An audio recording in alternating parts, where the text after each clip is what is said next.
What's up, fight fans? Josh Osborne here. Yes, Jared and Matt are not here with me. Scheduling conflicts. This is just a crazy week for us. UFC 105 and 106 were right on top of each other. It didn't give us a whole lot of time to get a video out there. Matt and Jared have a bachelor party tonight. I have a belt test coming up tomorrow, so it's just been crazy. So we decided, instead of just skipping 106 altogether, that I'd at least get something out there in just a segment that I do by myself. So hopefully this works for you guys. Appreciate your patience on this. Hopefully for 107 and other events we'll get the usual setup back. But for once in a while, you're going to get me. So let's get right down to it. First fight of the night, you got Amir Sadollah taking on Phil Baroni. I'll be honest, I'm not a huge Phil Baroni fan. His entrances are just over the top and ridiculous. It seems like he's trying his best to get all the attention off of his fighting skills, which, let's be honest, haven't been great the last few years. He's definitely not the fighter that he used to be back in the early days of UFC.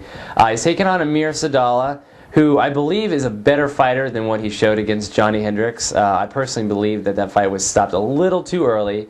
I don't want to take anything from Johnny Hendricks. He definitely got him in with a few good shots, but Amir definitely has something to prove here, and I'm hoping that this will be a war. Phil Baroni is a very good striker, has very good hands, and I think he's got very good ground defense too, which could be tough for Amir, who likes to, work those arm bars and leg locks and things like that. What's going to happen in this fight? Again, it could go either way, but I personally feel this comes down to experience, and for me, you got to go with Phil Baroni. He might not be the better fighter of the two. Amir is kind of one of those guys that is coming up, and Baroni's kind of fading out. But all it takes is one connection from Baroni on Amir, and if Johnny Hendricks can knock you out, Phil Baroni definitely can knock you out. So in this one, I'm actually going to take Phil Baroni via TKO.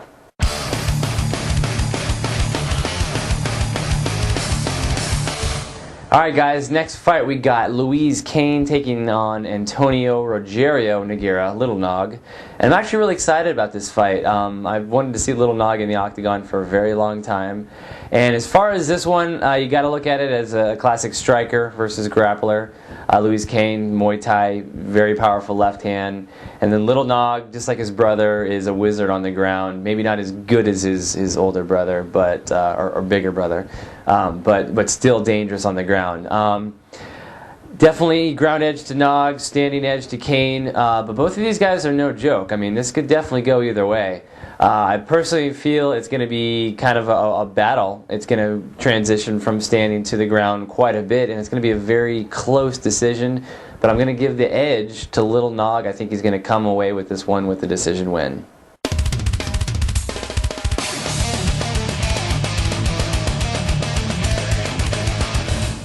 Alright, now to the fight that I'm very interested to see, probably more than any other one on this card. You got Josh Koscheck taking on Anthony Rumble Johnson. Now, not to take anything away from Anthony Johnson, I've met the guy, he's really cool, a stellar guy. But to me, this one comes down to Josh Koscheck and which Koscheck is going to show up. The guy that thinks he's the best striker in the world, or the bread and butter wrestler guy that's got him to where he is today. Depending on who shows up, it really determines the outcome in this fight. To me, Anthony Johnson is a powerful dude, man, especially on the feet. You don't want to screw with the guy, and it would definitely be in Koscheck's best interest to try to take this one down. You don't want to mess around with him, because if you do, for Koscheck, it might end up kind of the way it did with Thiago Alves, where Alves was just punching him all day and night. And, Alves definitely has powerful hands, just like Johnson, and give some respect to Koscheck. He definitely took some shots, got rocked a few times, but kept fighting. But he was definitely in no position of winning that fight, and that could go the same way if Koscheck tries to bang with Johnson. Now, I personally think it's better for Koscheck to take this to the ground, because Johnson is a wrestler and could contend well, but I think in the fights that I've seen, he is most vulnerable when he is on the ground. Look at his fights against Kevin Burns. He won one, lost one with that controversial eye poke. But Kevin Burns did take him down a few times, had in a little bit of trouble. He was never able to finish him. But a few fights before that, Rich Clemente was able to take Johnson down and submit him with a rear naked choke. And I personally believe Koscheck is a better wrestler than Clemente. So that's got to be the key with Johnson, man. He's going to have to be really careful when he starts exchanging, that he doesn't open himself up and get taken down by Koscheck. Because then once you're down, you're in Koscheck's world and anything can happen. I mean, Koscheck has taken down GSP. Not that he won that fight, but anybody that's seen GSP fight knows that when you take him down, that's a major feat. That's a pretty big deal. So, again, I would love Anthony Johnson to win, but I personally feel Koscheck is going to get smart in this one, not try to strike with him the whole time, take him down, beat on him for 3 rounds, and come around with the decision win.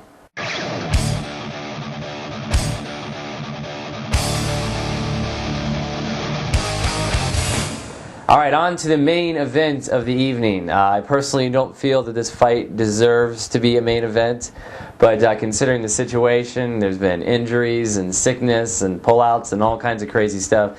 The UFC really didn't have a whole lot of time to, put a better main event in place. So because of that, we're getting Tito Ortiz versus Forrest Griffin Deuce. Now, what's going to happen in this fight?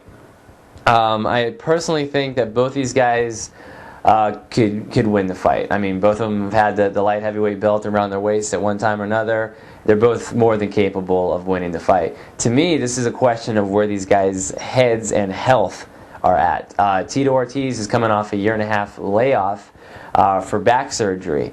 He looks like he's doing better, but again, question mark. Not real sure if he's 100% and is really to be able to be the Tito of old that we're used to seeing. We'll have to see in this fight. Forrest Griffin is coming off that complete beatdown from Anderson Silva. I mean, he was so humiliated that he lost that fight that he took off running out of the octagon. Big question mark there. We don't really know where his head is at. I'd like to assume that Forrest Griffin will just come back, full of piss and vinegar like he normally is, and ready just to get another one in the win column, just to get his name back on the map. Again, I don't really know. It's a big question mark with both of these guys. Where is it going to go? It's tough, too, because, Ortiz is putting out a lot of videos saying that he's 100% and all that stuff, but until they actually get into the fight, we're not going to know what's going to happen. As far as game plans, it's obvious Tito is going to work his usual thing, go for the takedowns, ground and pound. Forrest Griffin, if he's smart, is definitely going to keep this one standing, because I do believe he's a better striker than Tito Ortiz. If he can keep this a striking battle, kickboxing, he's definitely going to win this one. But which way is it going to go? Could go either way, but that's not what you guys want to hear. You want to hear an actual prediction.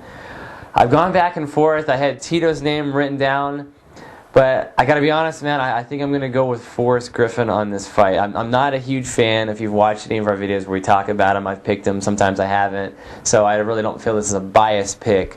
But I think Forrest Griffin is going to come back, and I think he's smart enough to avoid Tito's takedowns. He didn't in that first round when they first met, but the second and third, if you notice, Tito started to gas a little bit, and Forrest kind of figured out exactly where he fit into the picture.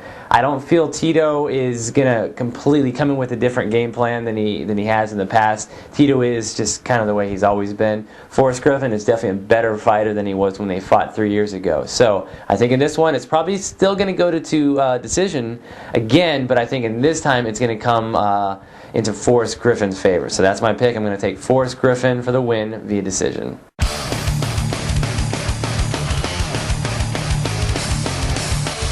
Alright guys, that wraps it up for another UFC video. We appreciate your patience on this one and your understanding for just taking me on this video. We wanted to at least get something out there because we feel that something is better than nothing, so hope you're not sick of me. In the future we might have to do this once in a while, but we do plan on having Matt and Jared back very soon, and we'll try to get some more good prediction videos and good MMA topics videos for you guys. But as always, keep your predictions coming, your comments. We always love to hear what you guys have to say about these fights. There's some really tough matchups, so if you have anything you want to add that you think I missed tonight, definitely be interested in hearing it. But guys, that wraps it up.